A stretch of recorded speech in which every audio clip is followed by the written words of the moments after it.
پچھلے دنوں اٹلی کے شہر بولونیا میں عالمی مدنی تحریک دعوت اسلامی کے تحت سنتوں بھرے اجتماع کا انعقاد کیا گیا، جس میں بولونیا اور اطراف کے اسلامی بھائیوں نے شرکت کی۔ اجتماع پاک میں رکن شورا مولانا عبدالحبیب اتاری نے سنتوں بھرا بیان کیا۔ رکن شورا سید ابراہیم اتاری نے بھی عاشقان رسول کو اپنے مدنی پھول دیے۔ حضرت مولانا مفتی محمد قاسم اتاری مدہ ذل العالی نے بھی اس اجتماع پاک میں بیان کیا۔ یہ جو کثرت کی طلب ہے، زیادہ سے زیادہ کی ہوس ہے، الہاکم التکاثر، یہ ہوس تمہیں غفلت میں ڈال دیتی ہے، یہ ہوس تمہیں غفلت میں ڈال دیتی ہے۔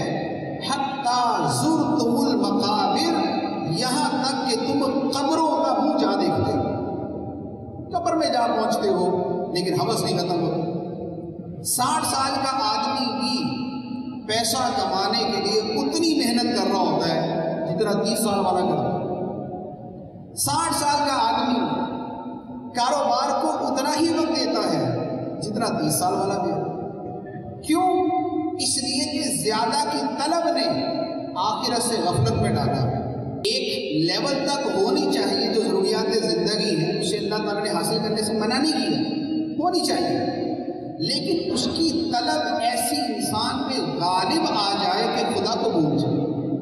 مال کی طلب اتنی غالب آ جائے کہ نمازوں کو بھول جائے، قرآن پڑھنے کو بھول جائے، خدا کی یاد اور ذکر کو بھول جائے، زبان پہ کبھی تسبیح جاری نہ ہو، کبھی خدا کو یاد کرنے کی عادت نہ ہو، درود پاک پڑھنے کا تصور نہ ہو، خدا کے احکام سیکھنے کا تصور نہ ہو، دنیا کی بہترین سے بہترین ایجوکیشن کو حاصل کی جائے لیکن دین کے اندر نماز پڑھنا بھی نہ آتا ہو، کاروبار کے شرعی مسائل تک نہ آتے ہوں، یہ تو غفلت میں ڈالا ہوا ہے۔ یہ تو وہ صورت ہوگی نا جو غفلت میں ڈالا ہوا۔ مال کمائیں کوئی منع نہیں، 100 پاؤنڈ کماتے ہیں یا 100 یورو کماتے ہیں، میں کہتا ہوں 1000 کمائیں، 1000 کماتے ہیں میں کہتا ہوں 1 لاکھ کمائیں، 1 لاکھ کماتے ہیں میں کہتا ہوں 10 لاکھ کمائیں، لیکن یہ کمائی خدا سے غافل نہ کریں۔ اجتماع کے اختتام پر عاشقان رسول نے رکن شورا مولانا عبدالحبیب اتاری سے ملاقات کی سعادت بھی پائی۔ اراکین شورا مولانا عبدالحبیب اتاری اور سید ابراہیم اتاری نے اٹلی کے تاجر اسلامی بھائیوں کے مدنی حلقے میں شرکت کی۔ رکن شورا عبدالحبیب اتاری نے مدنی پھول بھی دیے۔ اراکین شورا مولانا عبدالحبیب اتاری اور سید ابراہیم اتاری نے اجتماع میں شرکت کے بعد بولونیا میں ہی قائم مدنی مرکز فیضان مدینہ کا دورہ کیا۔ اس موقع پر UK کے شاذلی کابینات کے نگران بھی ان کے ہمراہ تھے۔ جی میرے اسلامی بھائیوں، بولونیا اٹلی میں ہیں اور سنت و بھرے اجتماع کے بعد ماشاءاللہ دعوت اسلامی کے مدنی مرکز فیضان مدینہ بولونیا اٹلی میں آئے ہیں اور تقریباً 1 ملین یورو 10 لاکھ یورو میں یہ فیضان مدینہ ہمیں سمجھے بنا ہے اور پورا اپروکسیمیٹلی اس کے اخراجات ہوئے ہیں۔ یہ پاکستانی تقریباً 15 کروڑ روپے بنتے ہیں۔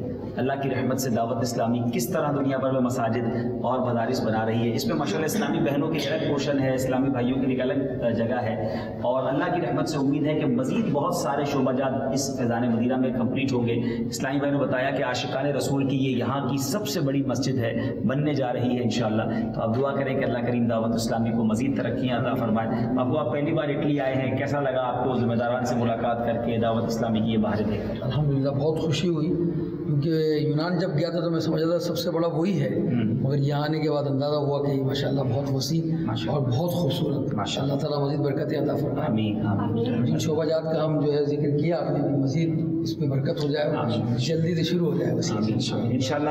نیت تو ہے اللہ تعالیٰ مددگار پیدا فرمائے، مدد فرمائے کہ جامعۃ المدینہ یورپ میں جلد شروع ہو جائے تاکہ یورپ میں بھی ہمارے علماء جو ہیں وہ مزید پڑھتے چلے جائیں۔ اللہ تعالیٰ دعوت اسلامی کو اور ترقیاں عطا فرمائے اور ہم سب کو دعوت اسلامی کا ساتھ دیتے رہنے کی توفیق عطا فرمائے۔